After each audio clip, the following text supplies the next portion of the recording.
Professore, io non la sento, cioè non la sentiamo.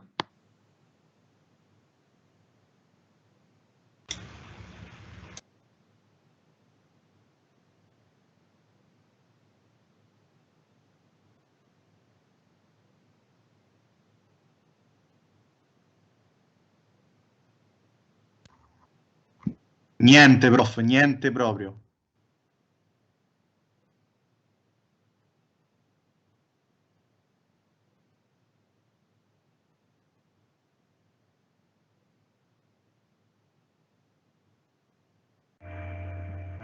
Mi sentite adesso? Sì, adesso sì, professore. Era l'impostazione che era boh, non so per quale motivo. Ok.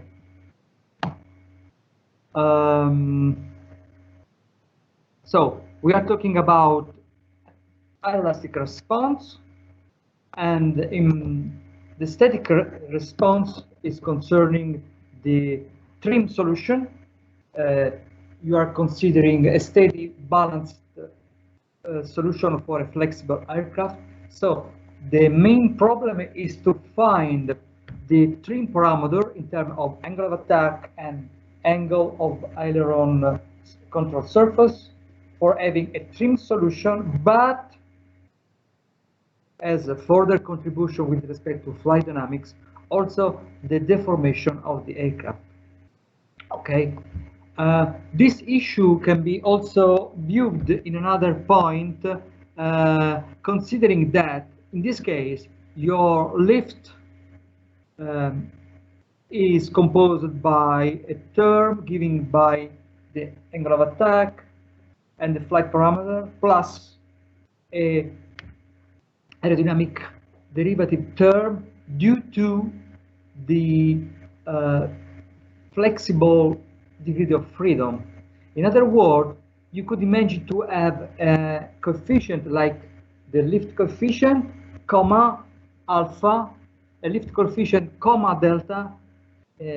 For comma, I have in mind the derivative of the lift with respect to alpha, blah, blah, blah, blah, blah, blah. But you have also a term like the derivative of the lift coefficient with respect to the elastic Lagrangian variable of your motion, which are your Q1, Q2, and so on. This is what we exactly did when we formulated our problem in this term here. We have, for example, in this yellow equation, which is the equation balancing the weight, you have the weight, but you have the lift as given by the elastic variable. When you have E01, E02, and so on, you are currently doing exactly this, plus a rigid term like 3 and 4 here, that directly depending on the angle of attack or by the zero angle of attack contribution for your generalized force. Okay, and so we studied this kind of response problem. After this class of problem, we studied also in this general framework the effectiveness of control surface, and we had as a limit case the case of the reversal of the command. And we study this problem in a very easy example, but we also apply this problem for a very general case, considering, for example, a roll maneuver. For this roll maneuver, we have to move a control surface for increasing the lift in the, for example, the right wing, the right half wing, and we want to put or move your aileron in the left wing down, just to decrease just to decrease the lift. And so we want to roll your aircraft, and we have described this maneuver in a general framework with by including the dynamics, also the dynamics of the wing and the control surface, and we obtain final equation, which can be studied as a steady equation for finding your steady solution in terms of constant roll velocity, like p. P is the derivative of the angle of roll. Okay, And so we obtain the steady solution, but this formulation for the control surface is also useful for study in general the response of the aircraft to a dynamic control surface input.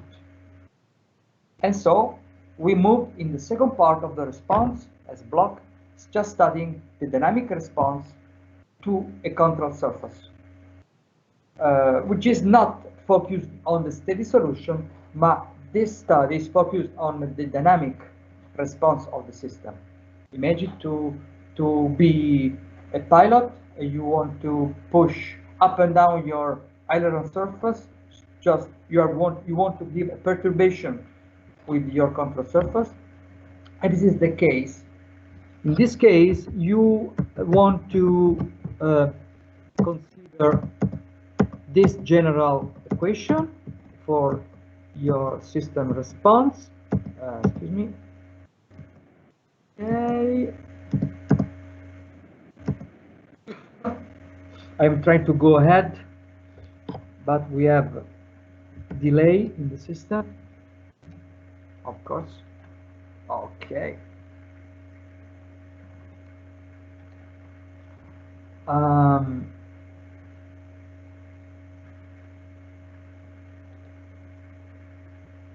Excuse me. Okay. Okay. This is the final equation, including the inertial part, stiffness, and aerodynamic part here.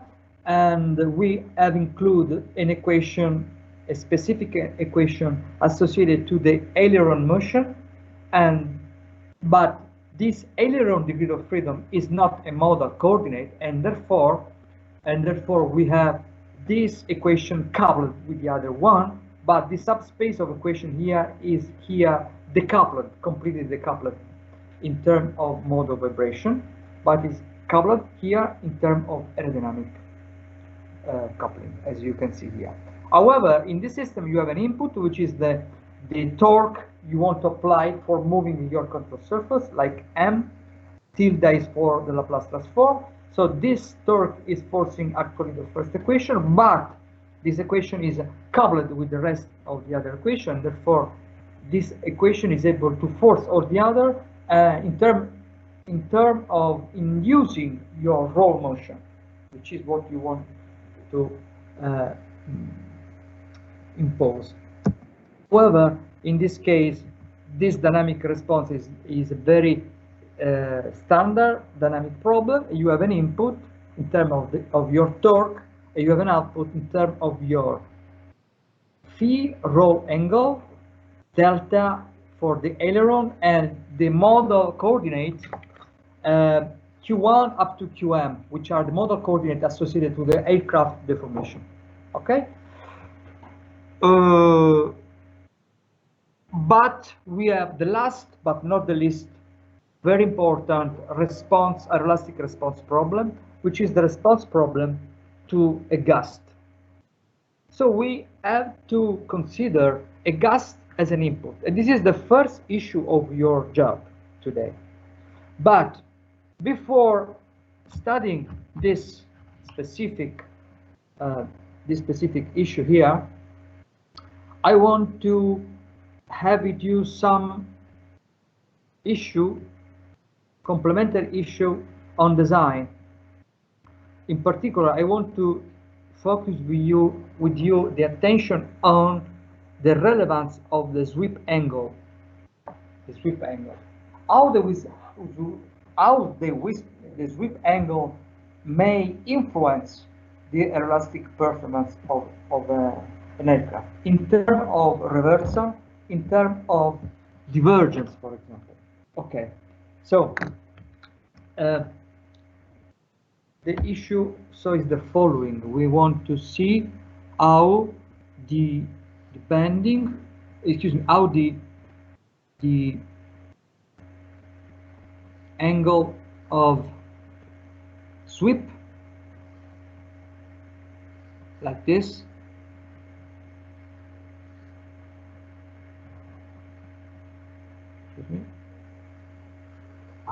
excuse me, I have not the complete control on my stick.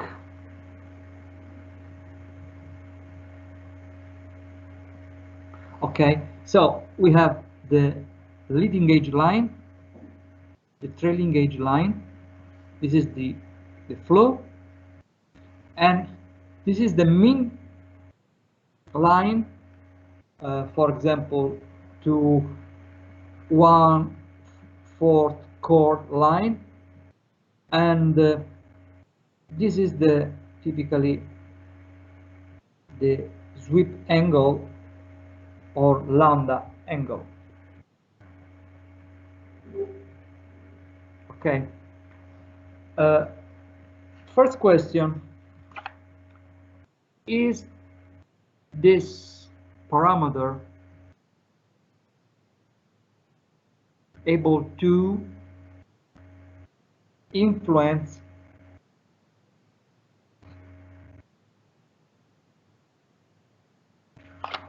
the reversal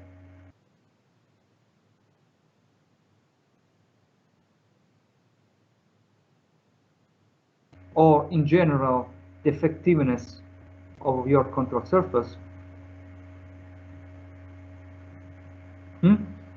Okay, this is our first question, and I want to discuss with you this point, just having a very easy comment. Consider this section here. This section here is a section which is orthogonal, perpendicular to this elastic center line, for example, elastic center. And so this section is A1 section. Is we can define this section like structural section. Why structural? Because we, if we model our wing like a beam, we know that this section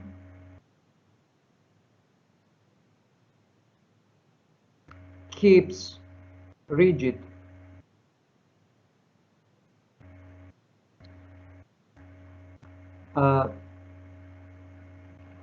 Following the standard Euler-Bernoulli theorem, Euler-Bernoulli model.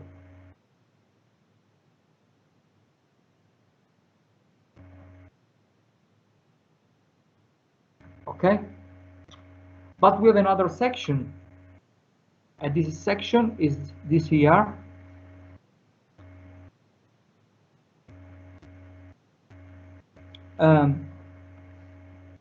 Like this,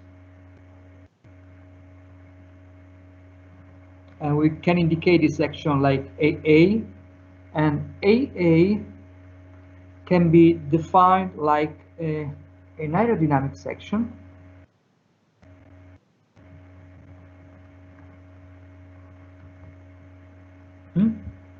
And in the sense that the angle of attack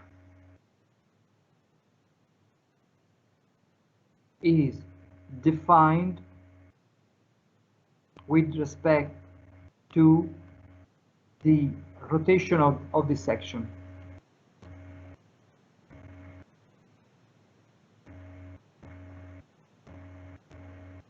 Okay, of course we are talking about two very elementary theories, so this discussion is limited to elementary theory, and these elementary theory are here.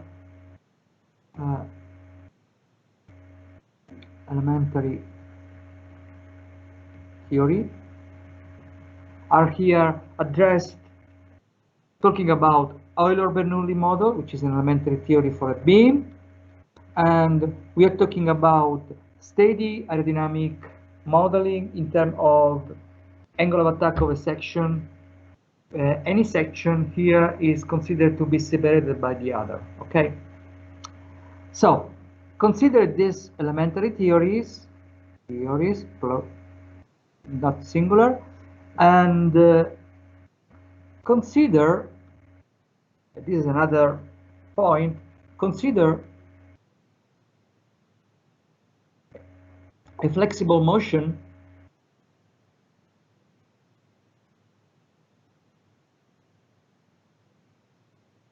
given by a bending, a pure bending motion. In other words, we are concentrating the motion, the deformation on bending. We are avoiding consideration about torque or about torsion. Okay. Analyze what happens if we increase delta for improving or increasing the lift.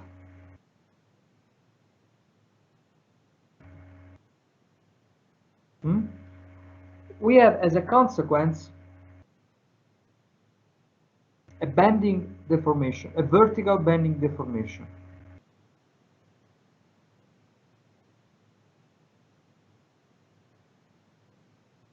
It is very easy. But as second step, bending deformation means a vertical displacement of the section A1 and A1. A1, A1, A prime, A prime, moved vertically of the same quantity, bending, okay? Same quantity means, for example, 10 centimeter here and 10 centimeter here. Therefore, in A green, you have, in this case, 11 centimeter and 9 centimeter.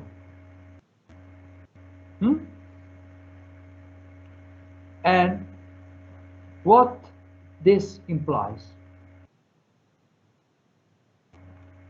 The implication is that section AA, which is the aerodynamic section,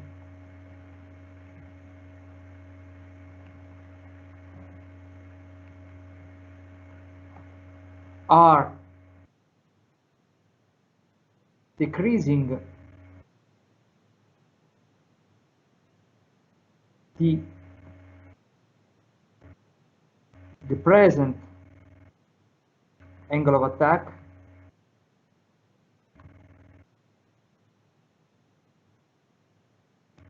as affected by the deformation.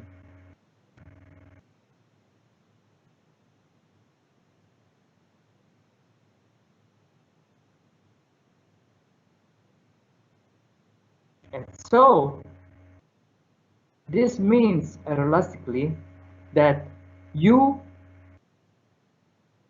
may have a decrease of lift, although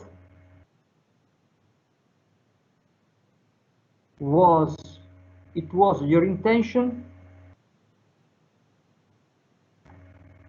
to increase it.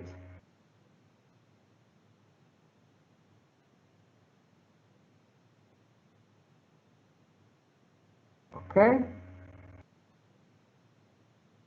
And why this happened? This happened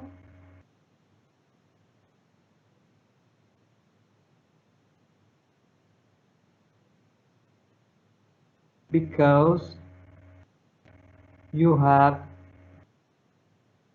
lambda, you have a prime prime, which is distinguished, which is different by a. This is very clear. So the sweep angle may affect the rule of the effectiveness.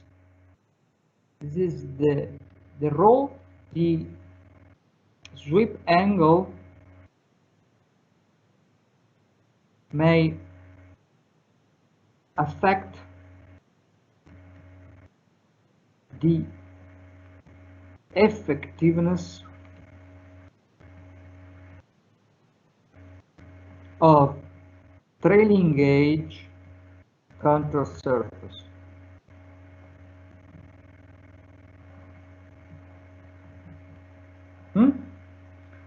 And as a very clear final design curve, we might have the following. If you represent your lambda angle, in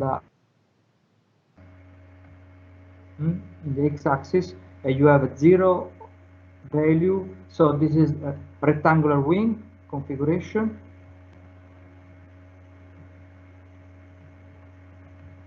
If you variate your angle of attack, you have like this for reversal. Excuse me.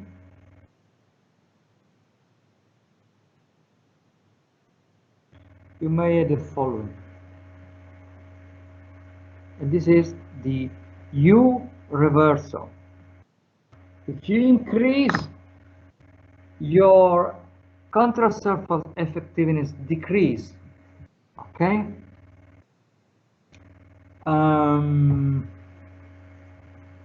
Second comment, B. Maybe you are able to respond to the second question. What about the effect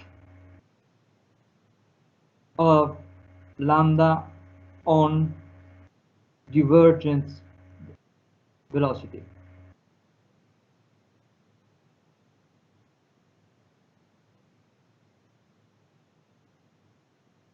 The kind of static stability, you may study this kind of stability, imagining perturbation of your problem. For example, imagine to have an increase of angle of attack.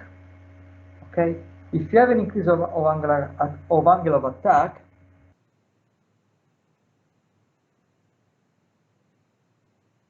if you increase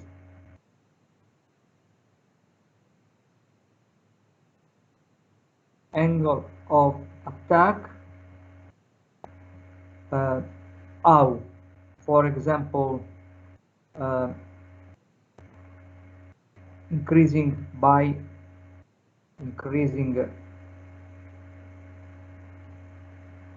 excuse me,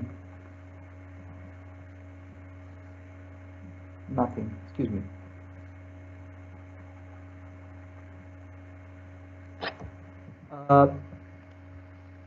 An increasing of angle of attack is a decrease of an increment of a decrement of a here, okay?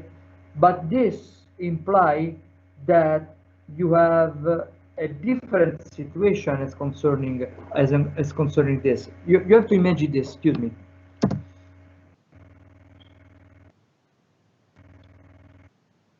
Excuse me. In general, what you gain on response, you lose on stability. This is the general rule in for systems. Okay, and this is the case. This is exactly the case. For studying this perturbation, it's better to have in mind a perturbation of lift, and so we have imagine to have let a lift perturbation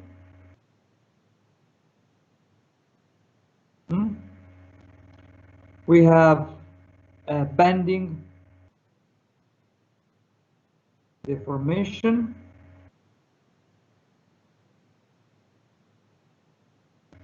bending deformation imply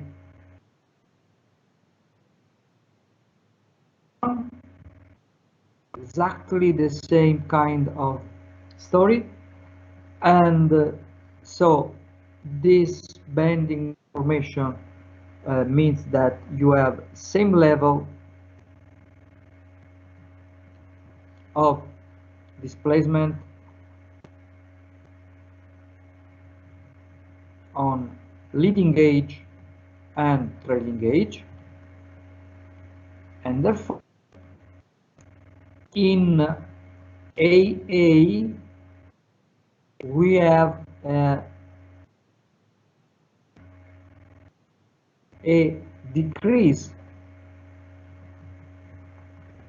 of angle of attack,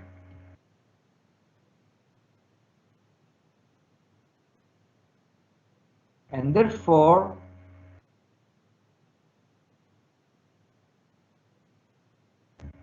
the initial perturbation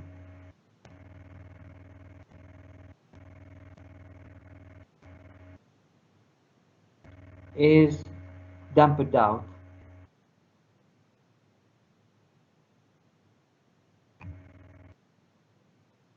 But if you represent on this graph the divergence velocity limit, you probably obtain something like this.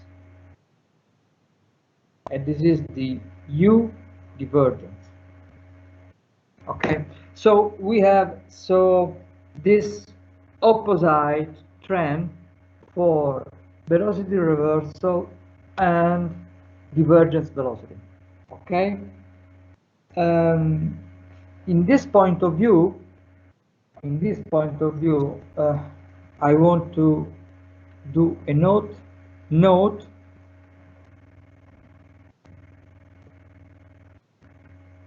We have considered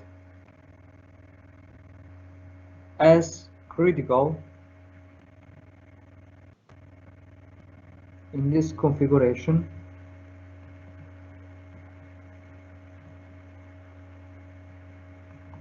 only bending model, only bending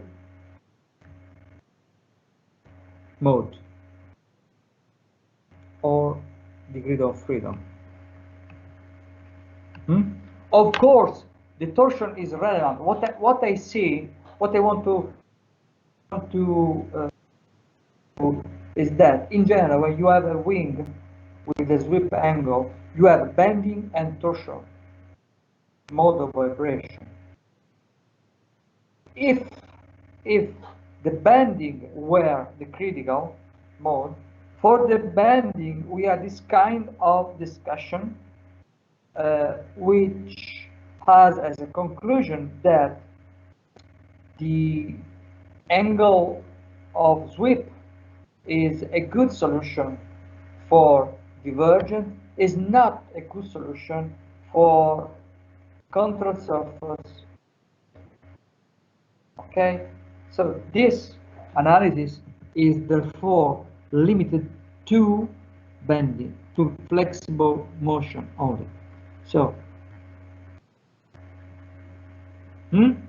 okay, in general, the torsion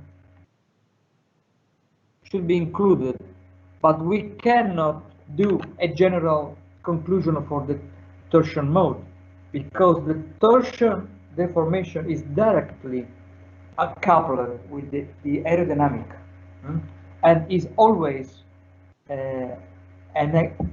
it always gives a negative effect, because you know that if you make the torsion deformation more and more flexible, you should have more and more unstable system in terms of divergence, you know that. But in the case you are focusing your attention on the bending, the bending deformation is sensitive to the sweep angle of the path in this term, okay? For this reason, if you have a sweep angle in your wing and you want to make your contour surface to be a surface in the root as possible, as more as possible. However, you know that this solution is not the best one in terms of aerodynamic performance, because if you want to use this contour surface for a rolling maneuver, for example,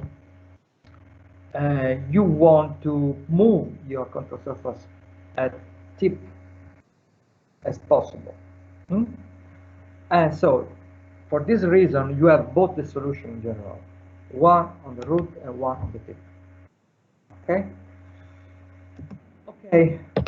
So,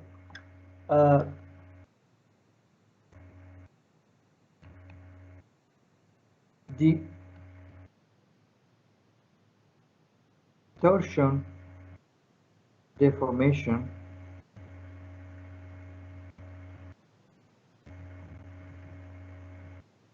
I mean the torsion mode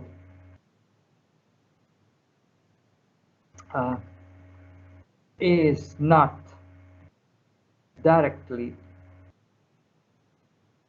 correlated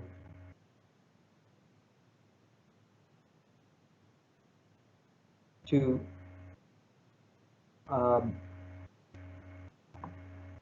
lambda angle design solution. Okay. Okay. So after this note, I want to start with you to talk about gust, and for talking about gust, I want to first give to you what is our final gust model to be considered, and the final gust model I want to consider is well represented by this figure here. Let me show to you this figure in our notebook. The figure is this here.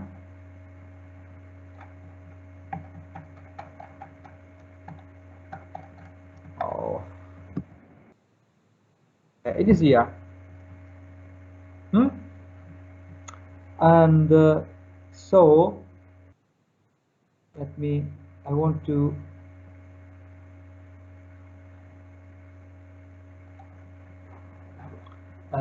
excuse me, I want to, oh my God,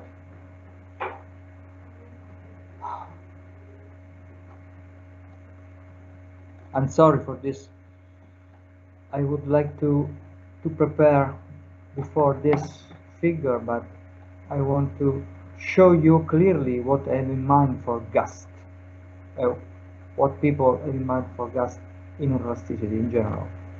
This is the figure I want to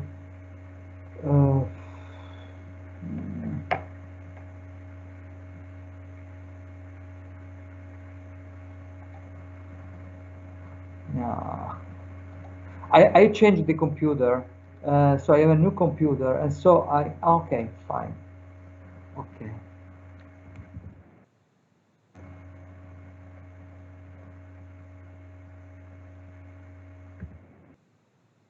Excuse me.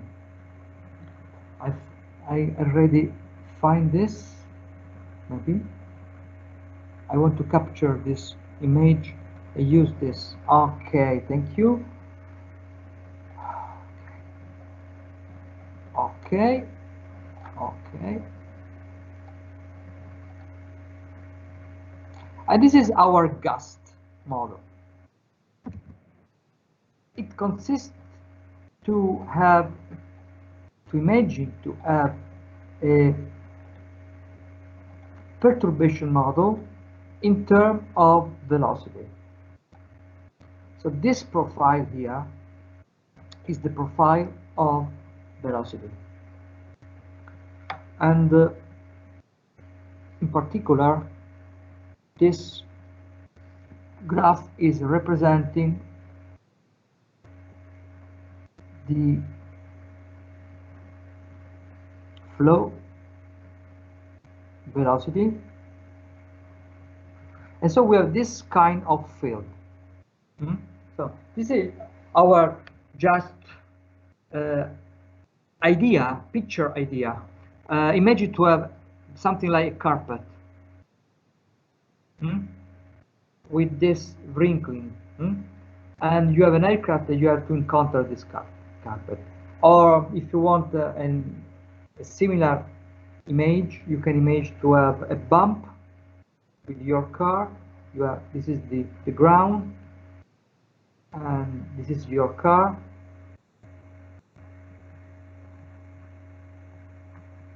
And you have something similar in terms of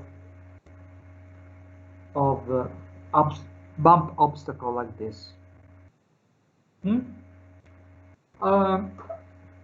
But I want to reach this final model at the end of this story. I want to start in general with you. Imagine to have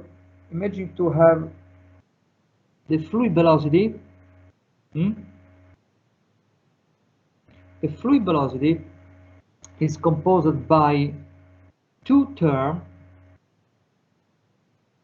A term is given by the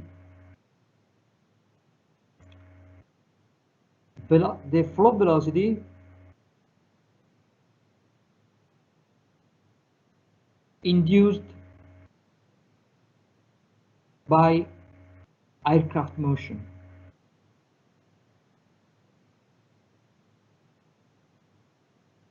Plus a component of this flow velocity, so this is something like V aircraft motion, VA. And then we have another contribution, which is the velocity, the flow velocity, as given by the turbulence.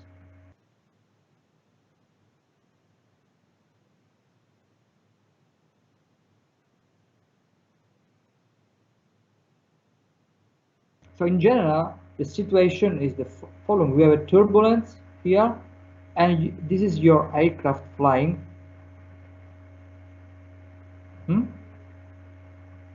And this aircraft is currently modifying the aerodynamic around it. So the question is, can you accept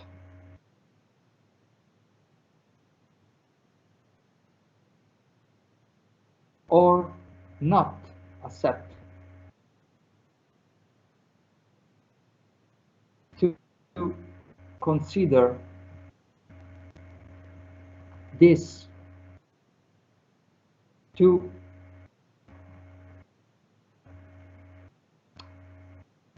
aerodynamic condition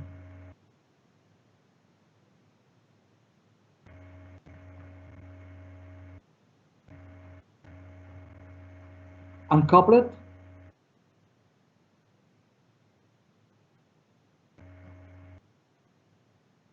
In other words, the turbulence on the left-hand side here may influence the flow around the aircraft, and in the meanwhile, the flow around the aircraft is able to influence your turbulence field. Do you want to consider this as coupled phenomenon or uncoupled? This is the first point of an engineering. The first point of any kind of engineering analysis is the following: decide which is the forcing term or which is not the forcing term. I want to remind to you that we started our course by convincing you that sometimes the aerodynamic force are not a forcing imposed term, but are force as given by the aircraft motion itself. I hope that you are convinced of this. Now we are talking about a very general model for the gas. Can we accept to have this turbulence field as imposed for the aircraft? The turbulence can be imposed, or also the turbulence is influenced. The turbulence can be imposed, question. The most honest answer is no. No. We have a couplet phenomenon, and so the turbulence is able to influence the aircraft aerodynamic, and in the meanwhile, the aircraft aerodynamic is able to influence the turbulence as well. Okay? But now we want to do an approximation. The approximation is the following. We want to assume this as given by God, and then we want to calculate this, assuming this as input. Assumed means input. Okay, and this is done for evaluating the final fluid velocity, which is this vector. So this vector, which is the fluid velocity here, the fluid velocity here, in this point, is the sum of two contributions, the flow velocity as given by the aircraft motion, plus, which is an unknown in my problem, plus the contribution of the imposed velocity as given by the turbulence we have today in my airport or in my city today. Okay? This is acceptable because the scale of this phenomenon is larger with respect to the scale of this other one, so you can accept this model. This is the very initial key point of our discussion. So please let me have a break for a few minutes, and then we can go on and conclude this discussion about the gas.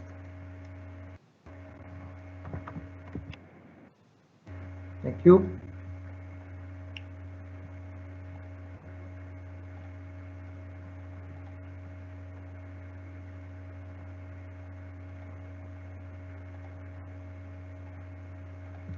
Ci sono stati altri problemi di tecnici? No, vero? Spero di no.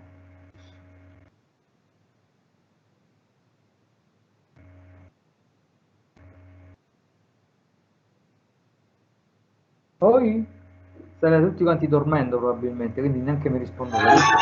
No, tutto...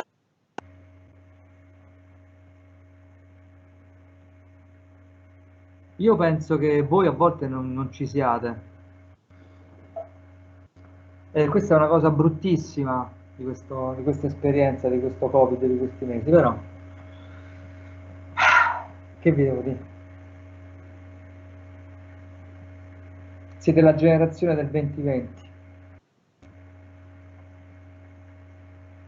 E io sono il docente del 2020, purtroppo per voi, che avete conosciuto solamente in questo modo.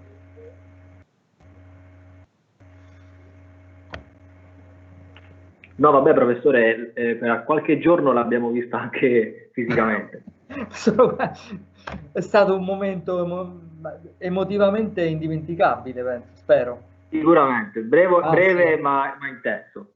Come? Dico breve ma intenso. Solamente in elasticità, purtroppo. No, strutture. I primi giorni, insomma... I primi giorni, i primi giorni. Sì, dicevo quello. Sì. No, addirittura i primi giorni di struttura. È vero.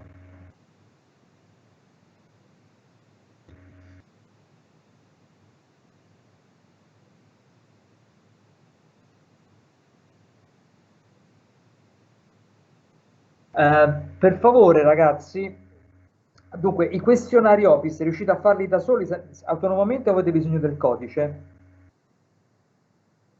Ve lo chiedo in italiano, perché mi sa che siete tutti italiani oggi.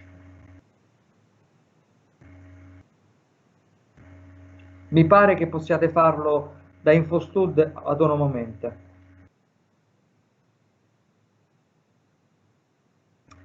La novità sugli esami in presenza o meno, al momento rispondo per ordine.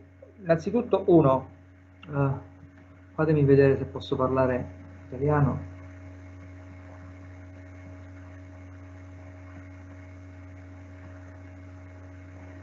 Mi pare che siate tutti italiani presenti. Sì. Allora, no. No, excuse me. I assume that you are all Italian-speaking guys. So, however, I'm sorry for this. First of all, I invite all of you to fill the form, the evaluation form of the course. The name of this evaluation form is OPIS survey, or OPIS like OPIS, and this is for student opinions, and you can fill this form connecting to the InfoStud website. However, I think that you are independent on doing this procedure, and I don't think you need any kind of code by me for filling your survey on website.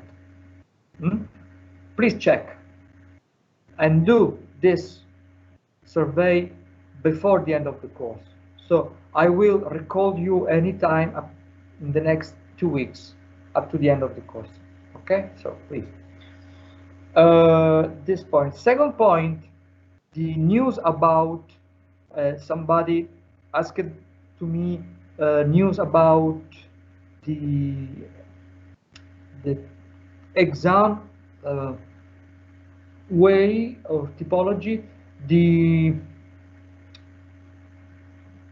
governance of Sapienza did not change this kind of procedure, and therefore the procedure is the following. The professor is free to decide if organizing the exam in presence or at distance procedure, but if I decide, for example, to organize my test in presence, in a specific room, in a date, in the prescribed date, I can do this. But if there is anybody asking to me to have the exam on distance, I have to do this. I have to. So for this reason, in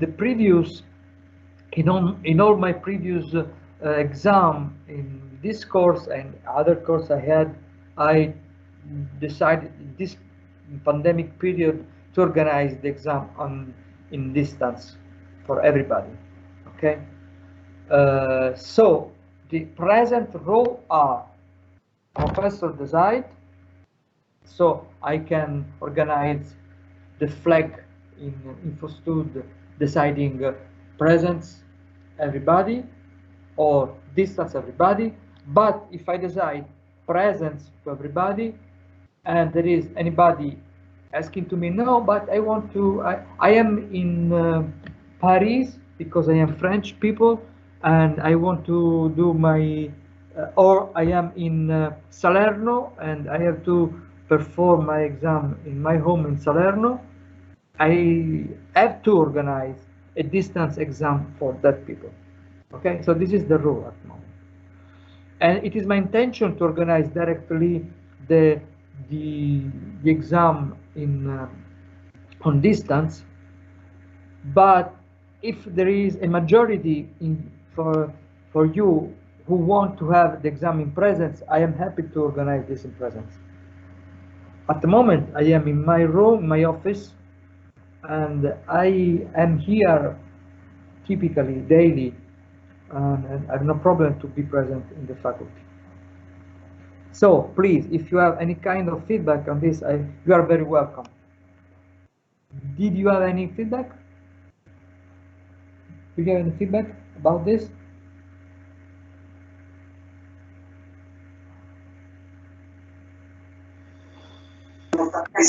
For me, it would be better to do at distance. I don't know the others.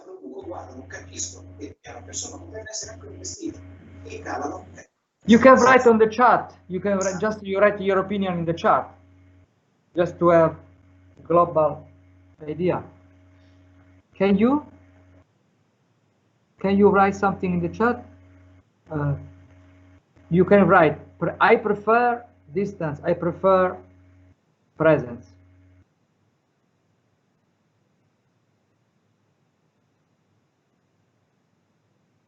If you want to ensure your privacy, I can have an official survey in team, and by asking to you this issue. Okay, if you want, I can do this. I can organize a form in Teams environment, and you can vote with so preserving your privacy in this opinion. No problem. Basta che me lo fate sapere entro un orario decente. Cari ragazzi, siete lenti.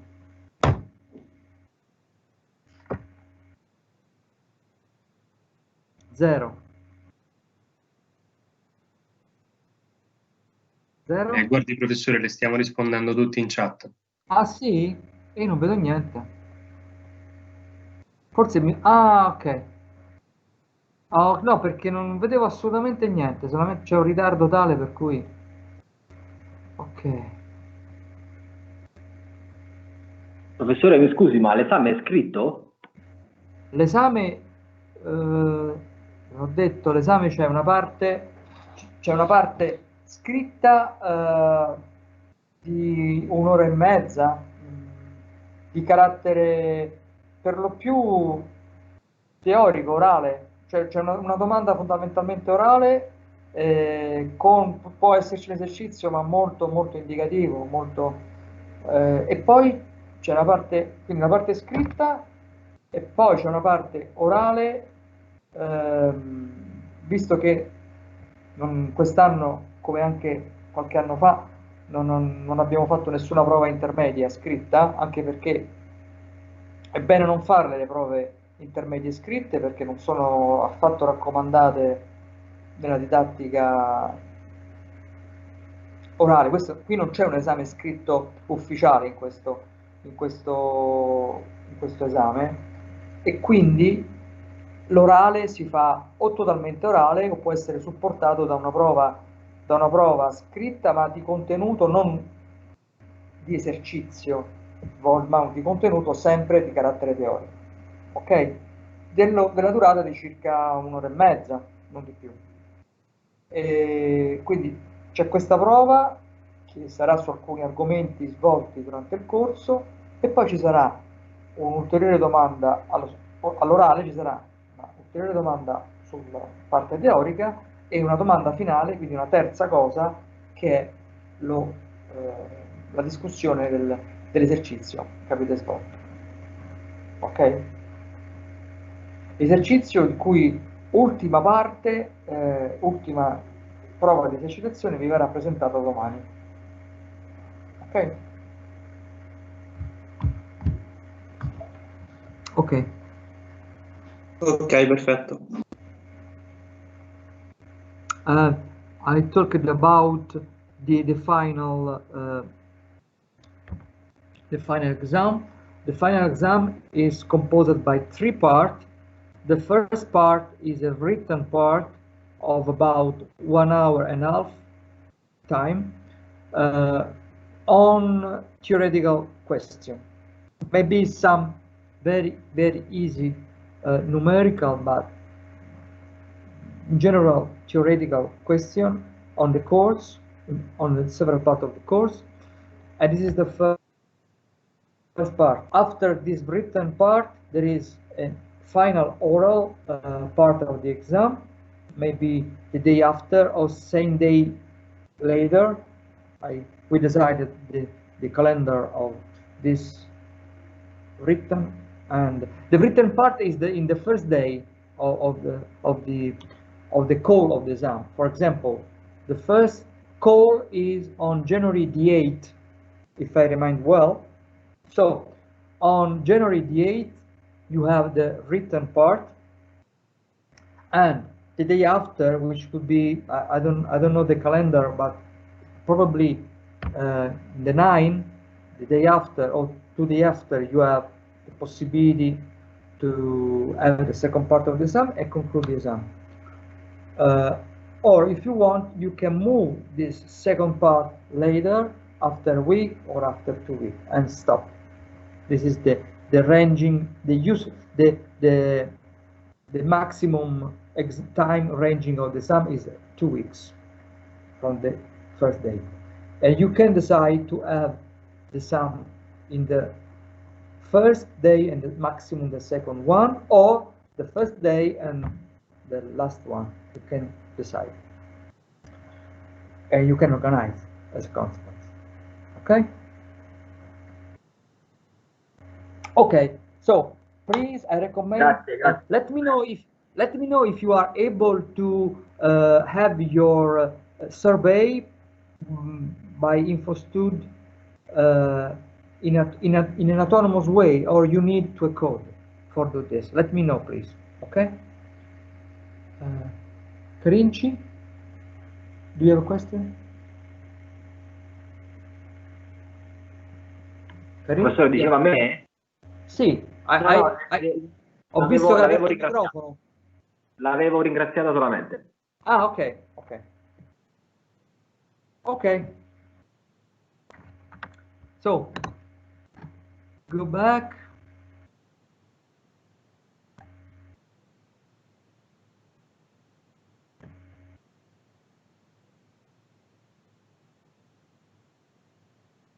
So, this is our GAST model. So we commented the fact that in general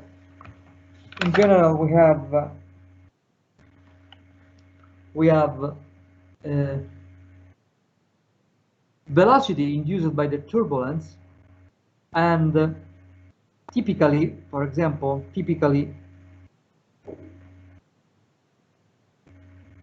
the turbulence is assumed by assigning a vorticity field.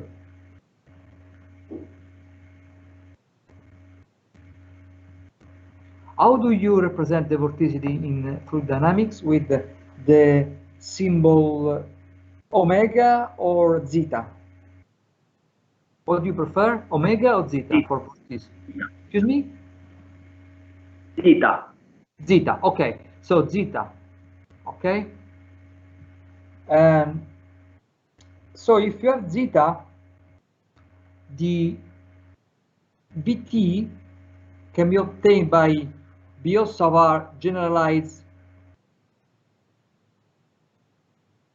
Biot-Savart law, and then you can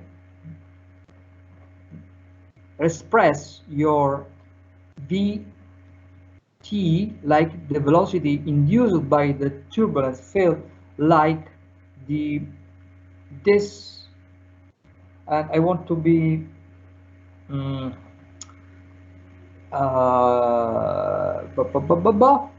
now you are mature person. Oh no, and you can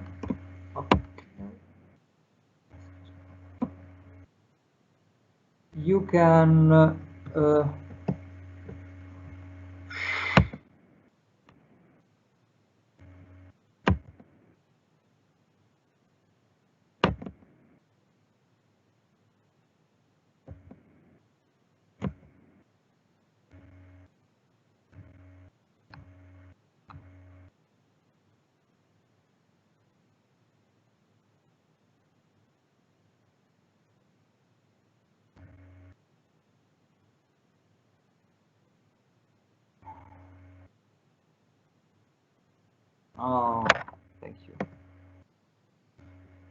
Can you see the screen? Yes, maybe. Can you? Yes, Professor. Okay.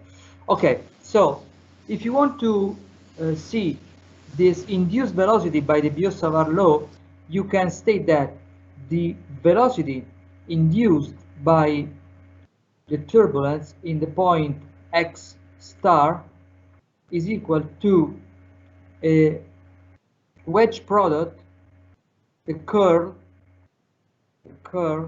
in star, as applied to the integral of zeta. You have zeta here, zeta in the x variable, by the surge minus 1 on 2 pi 4 pi, excuse me, 4 pi x minus x star in dv, and v is integrated in the x space.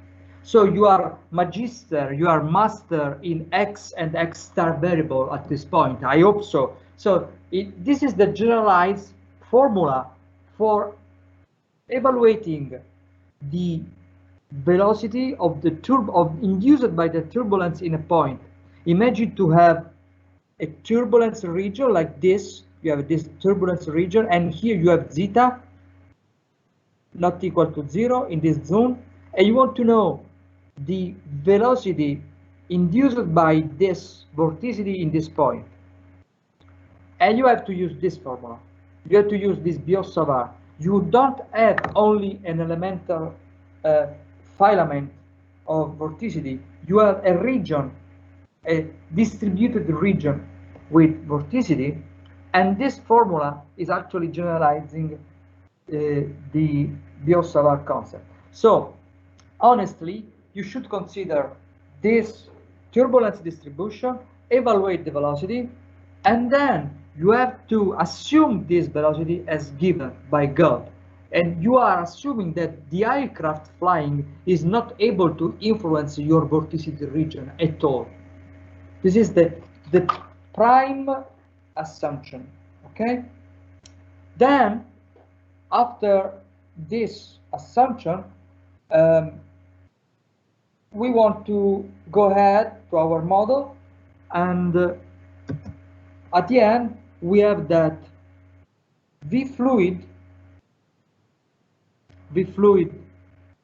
is equal to a contribution given by the aircraft motion, which is the potential contribution we evaluated with our potential theory, plus the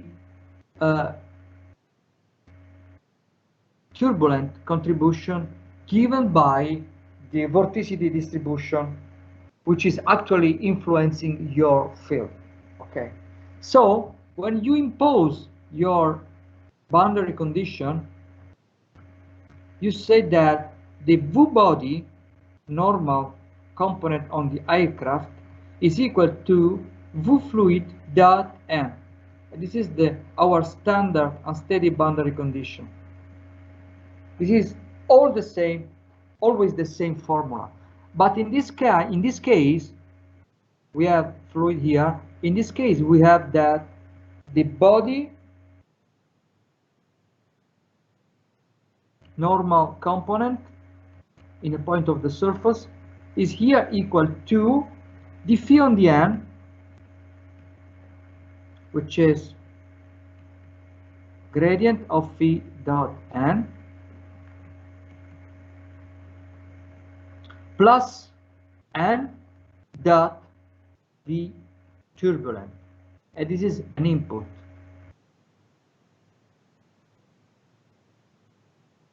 And remember that this is, what is this? This is the input for a potential flow.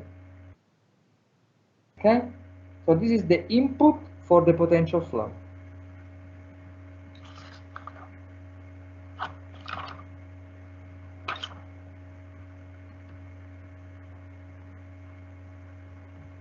for aircraft,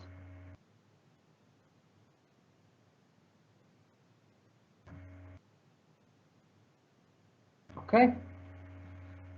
Okay, after this preliminary on gas model, we can do this simplifying hypothesis.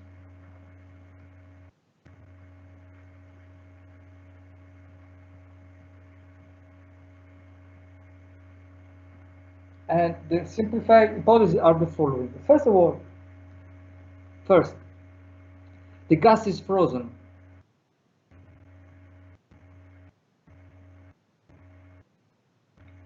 What does it mean? That it implies that in air frame of reference, we have that the vector vt, which is function of x and time, is not function of time. So when you are in the airport, air frame of reference means airport frame of reference. You are here and you see that your field, the velocity field of the turbulence in our frame of reference is frozen. It's not varying in time. The better thing to do is that its variation is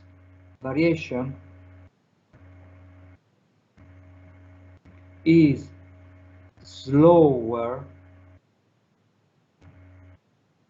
with respect to aircraft.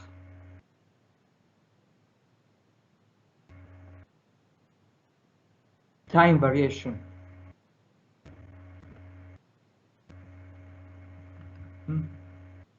This is the more realistic assumption. At the limit, I assume that it's frozen. Okay, I want suddenly consider a consequence. If you have this velocity profile frozen, for example, in the air frame of reference,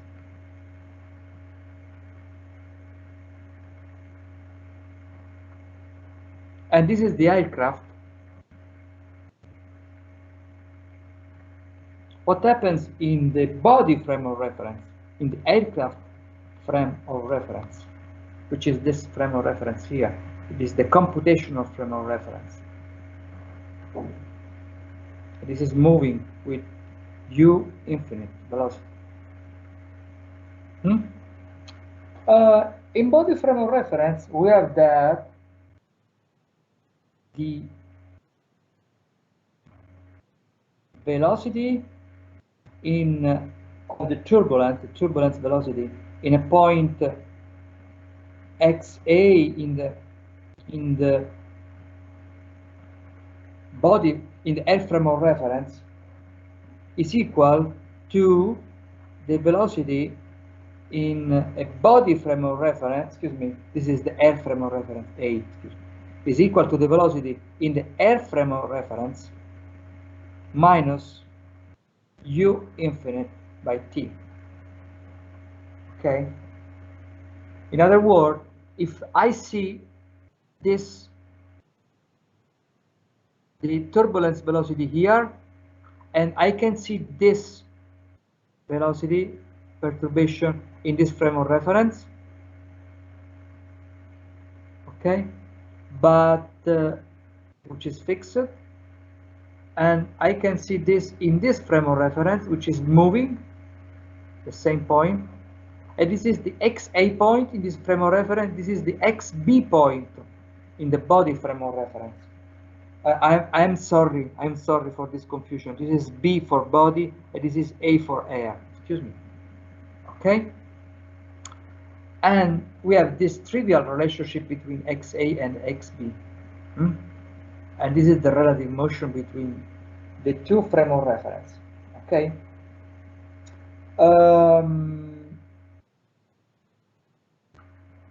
Point 2, second approximation.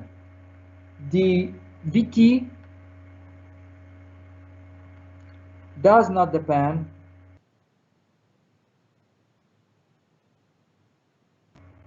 on Y, which is the span-wise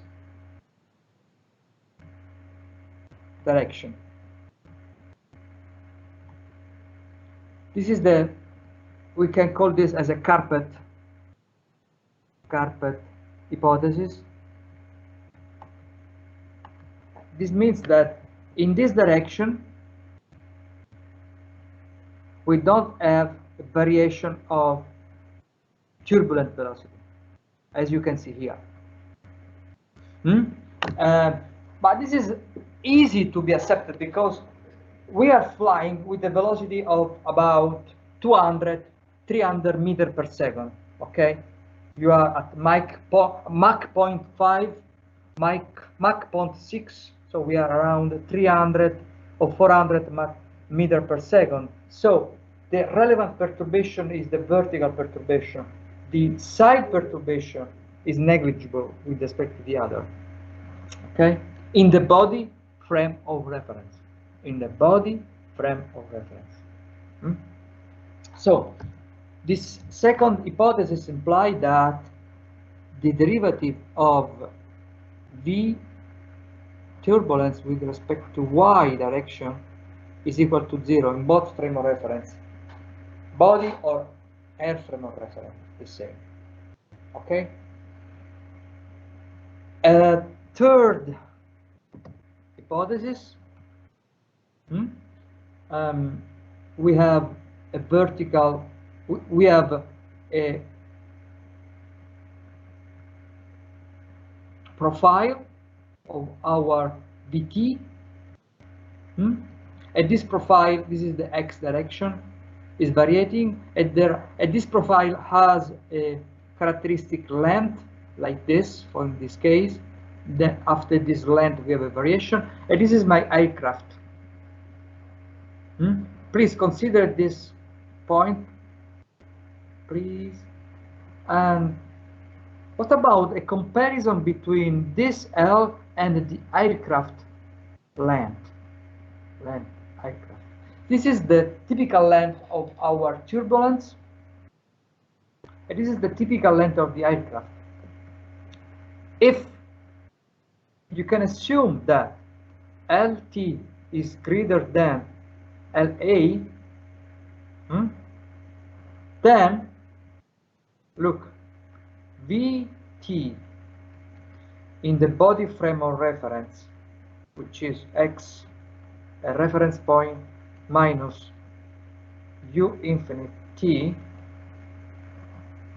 is directly considered to be dependent on only by time, because this point is an influent. So in the body frame of reference, in this case, you can assume the turbulent disturbance as directly given by time only. I want to show this to you, to convince to you in this, by using this draw. If you have this situation, this is the gas profile. If this is the aircraft, this is the gas profile.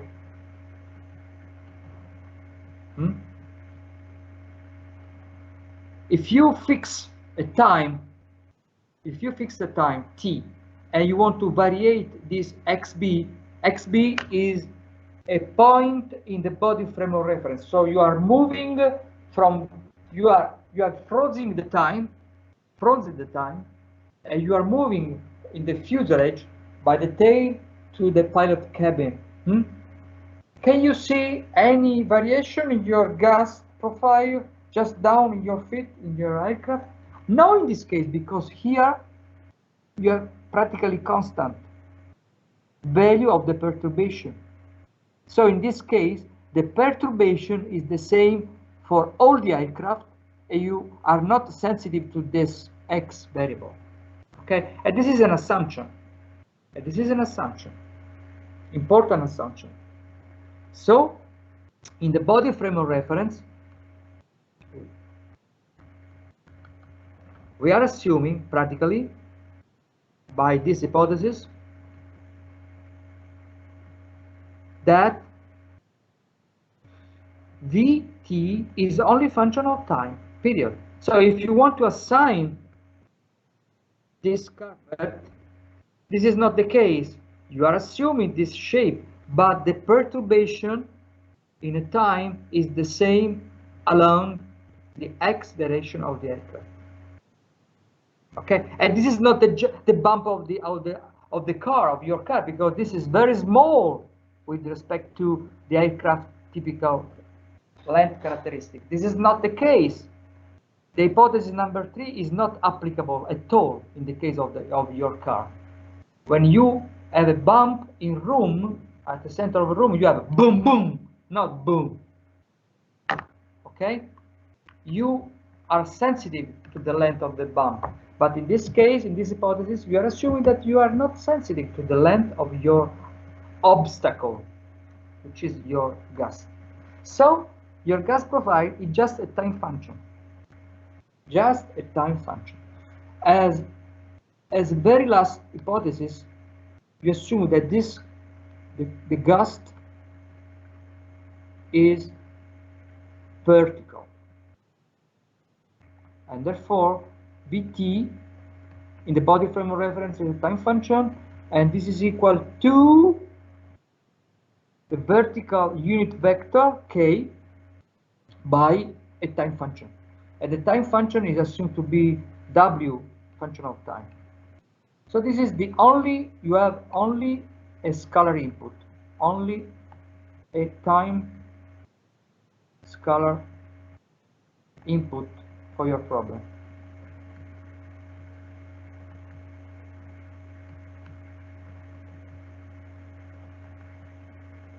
Okay, and these three hypotheses are known as Taylor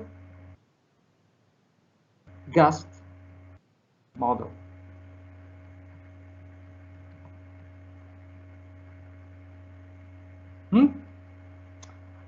Okay, and what about, how can we consider this model for our input? Okay, we know that our Lagrange equation of motion are of this type here. You will have s square plus m modal mass plus k equal to, this is applied to q tilde, equal to dynamic pressure E s u infinite applied to q tilde. Okay, but we have that indeed the input of potential flow is k, is this key, and this key is equal to, up to now, is equal to E1 by Q if we not consider gust. And we assume that the potential flow input is only given by the elastic deformation. But now we have that the following, we have that dBn, this here, this formula here, which is the key formula, d body dot n is equal to d phi on the n plus n dot Vt, and therefore the potential flow input, d phi on the n is equal to v body dot n minus vt dot n. Okay, and this is key. And so we have that in a discretized form, in the discretized panel form, we have that the normal wash input in the panel L, key L, is equal to, probably the Laplace domain, is equal to, what about this term? This term is exactly E1 matrix L M Q bar tilde, and this is the normal wash as given by the deformation of the body in terms of modal coordinate. Milano, number of mode, minus, and here you have to consider the projection of your turbulence velocity, but the turbulence velocity is k vector by the time function, and we have to consider the Laplace transform of this time function, dot the normal is evaluated in the L panel. Okay, and we have finished, because we have to take this formula and we have to consider this formula not in this form, please, but in this form: QD E4 E3 E2 by key. Stop here and express this key as the sum of two contributions. Okay, and we have finished, because we have the following: we have the S square mass matrix plus kappa on Q bar tilde equal to dynamic pressure E4 E3 E2. Stop here and write E1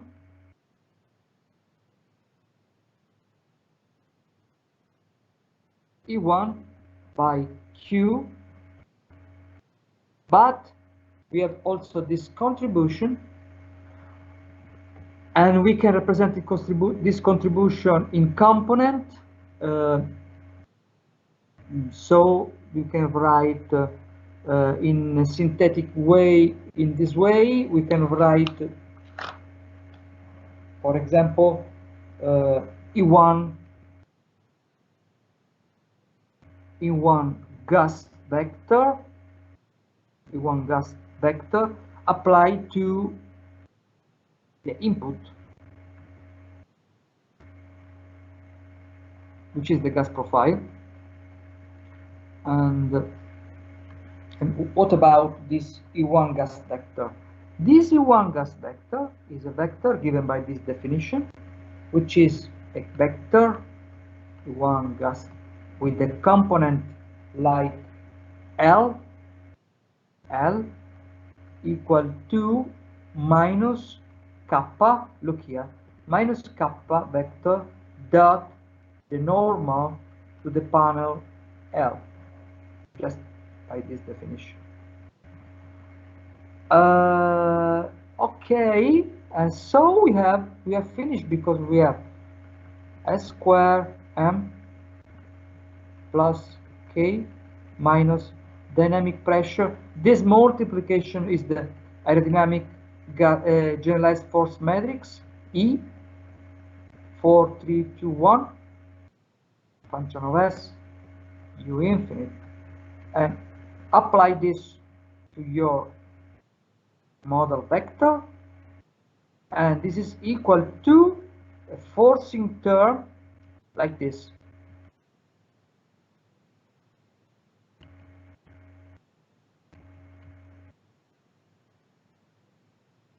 But now we have this in the right hand side.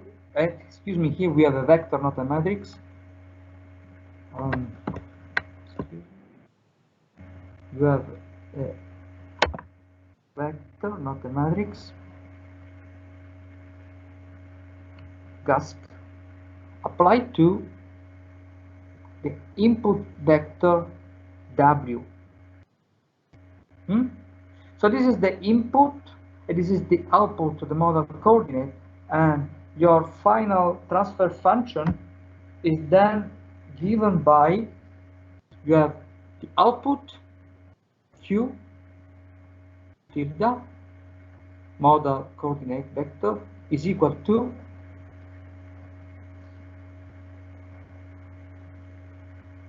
S square mass matrix plus K minus dynamic pressure E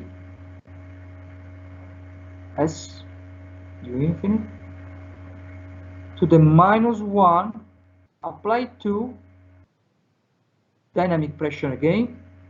We are actually pre-multiplying this equation by the inverse of this matrix, both sides of the equation, and so we are actually expressing this, and you have Q T E4 again, E3 again, E2 again, okay, but E1 gas, okay, vector by the input W. So we have a single input, multiple output system. You are assigning a gas profile in terms of W. In time domain, this could be something like, for example, everybody knows the 1 minus cosine profile. Do you know 1 minus profile cosine profile? This, do you know this?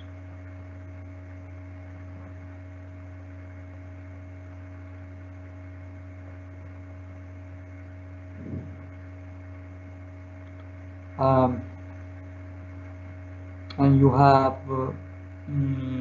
x x by 2 pi on L, and this x is u infinite by t. Do you know this model, this input model? Oh, is anybody there? Do you know 1 minus cosine profile for W t equal to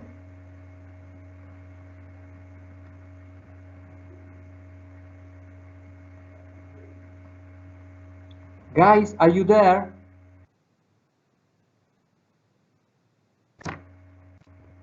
No. First time in this way. Are you there? First time in this way. Can you hear me? Can you see me correctly or not? Yes, Professor. Yes. Okay. So we have an input. We have the system transfer function, gas transfer function, vector metric vector in this case, which is this here.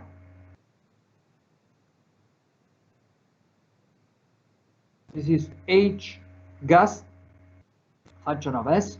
If you multiply this vector by this input vector, you have the output in terms of model coordinates here.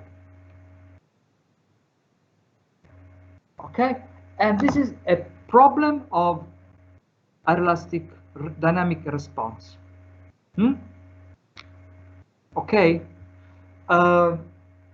I want to do a comment about this system. We have a system composed by this structure. We have as output the model coordinate, we have the aerodynamic as feedback, but we have also this block here. So you have another block here. You have W. You apply to W this block by Q, E4, E3, E2, E gust, E1 gust.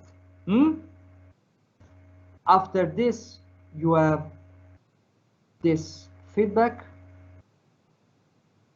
here.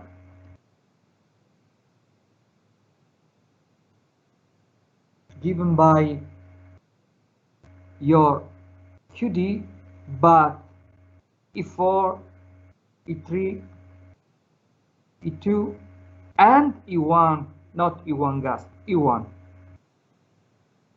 This is an interesting structure of the gust response. Here you have the structure. Note that we have almost a simplification. What I mean. If you see this global, this is our global transfer function.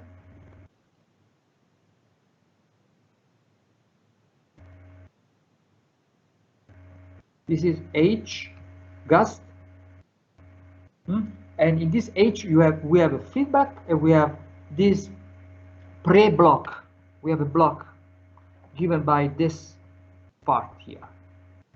And if you see this, you have, look, S square, something like that, plus K minus QD E S. And this is for, excuse me, this is for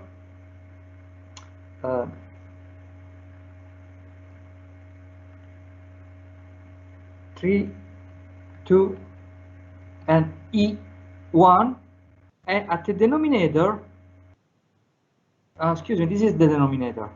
Stupid I am. Excuse me. We have this denominator, and we have at the numerator something like QD, E4, E2, E1, E gust, E1 gust. This is almost similar to this, and you have the output and you have the input. The question is, when this transfer function give as a limit 1, the number 1. The answer is when this term is very low, and you can simplify this and this. You have 1. Okay, so look my hand.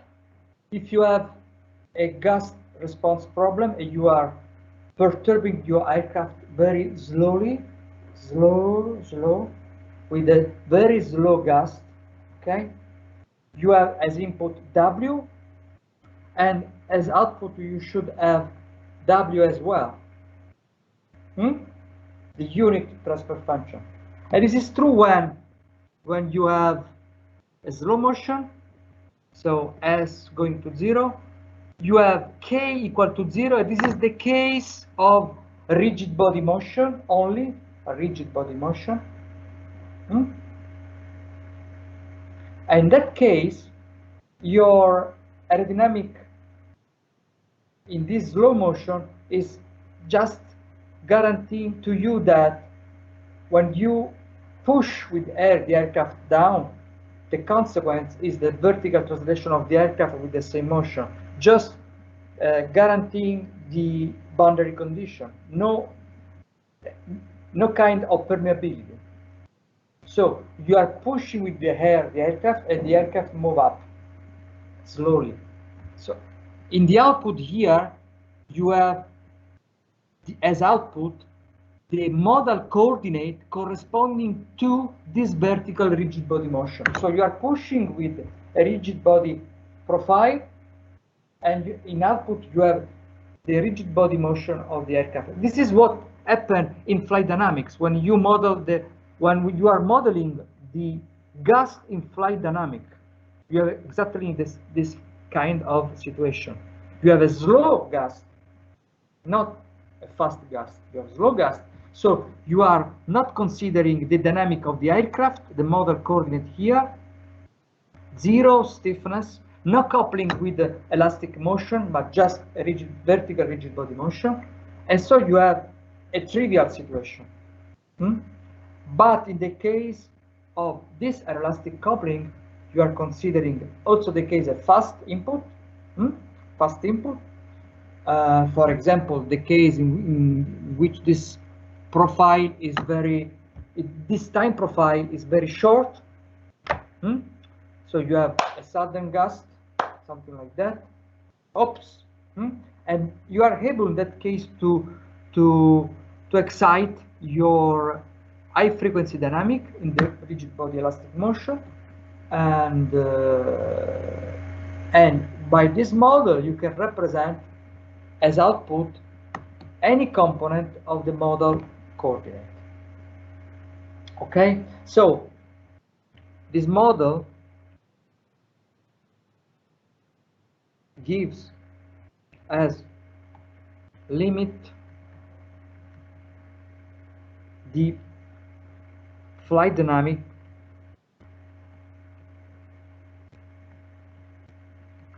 gust response model. Note also that what about the poles of this transfer function? The poles of this transfer function are the value of S such that this determinant is 0. So these poles are the poles of the elastic system. Another observation, another comment is that typically the gust response problem is faced by considering the elastic mode of the free aircraft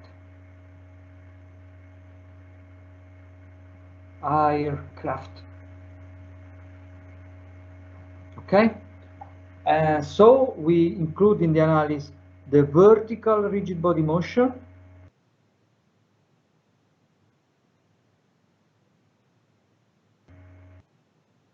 this is the pitch roll, so the vertical rotation, and the elastic one. So let me write, and then the elastic one should be something like this, the bending and the other. So this is the aircraft, for example, rigid body motion of the aircraft, rotation of the aircraft, pitch rotation, this is a pitch. And so this is the deformed configuration of the mold, and this is the first bending of the fuselage, okay, in this case. But you have also the other in the wing direction. This is the wing, this is the wing, okay. So plunge, pitch, rigid plunge, rigid pitch, and elastic.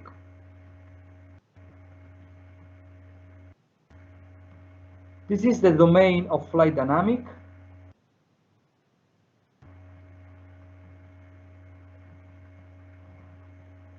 And this is domain of the elasticity. This including this. And this is Q1 model coordinate, Q2 model coordinate, plunge, pitch, and elastic, Q3, and the other.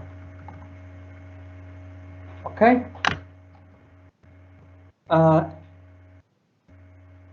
Final comment, another comment here, this comment, another comment. Two kinds of typical time, only one F, time input W. Consider it. Deterministic,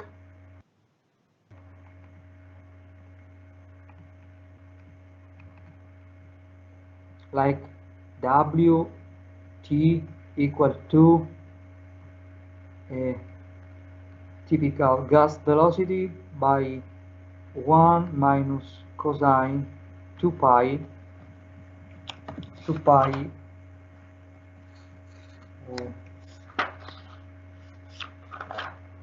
interesting, 2 pi L x by L. So this is the 1 minus cosine profile, deterministic, just a bump,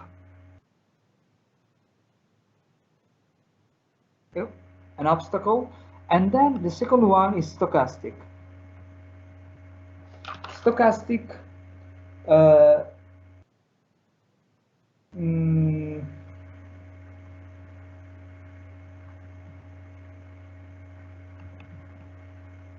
means that you are not assigning this input time by time, but you are assigning the statistics.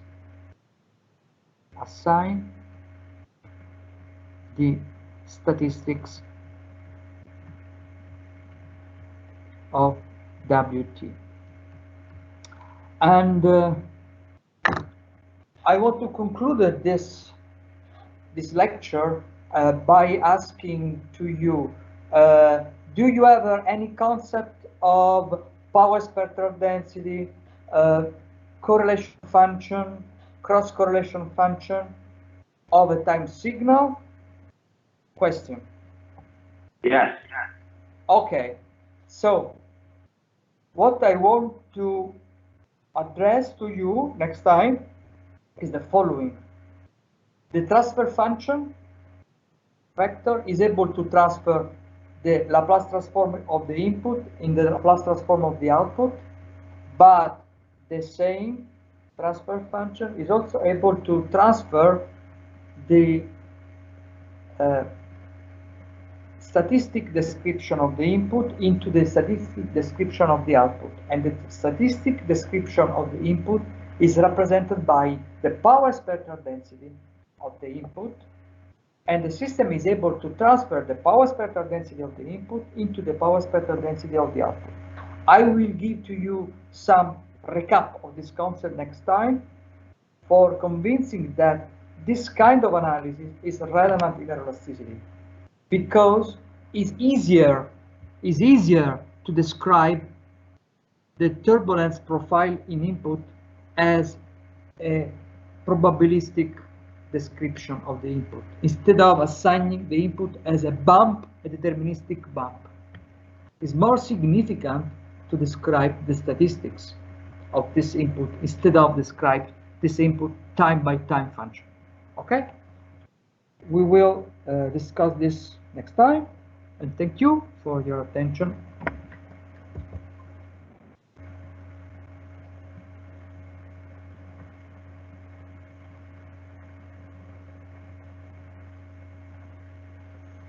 And sorry, but I have no time for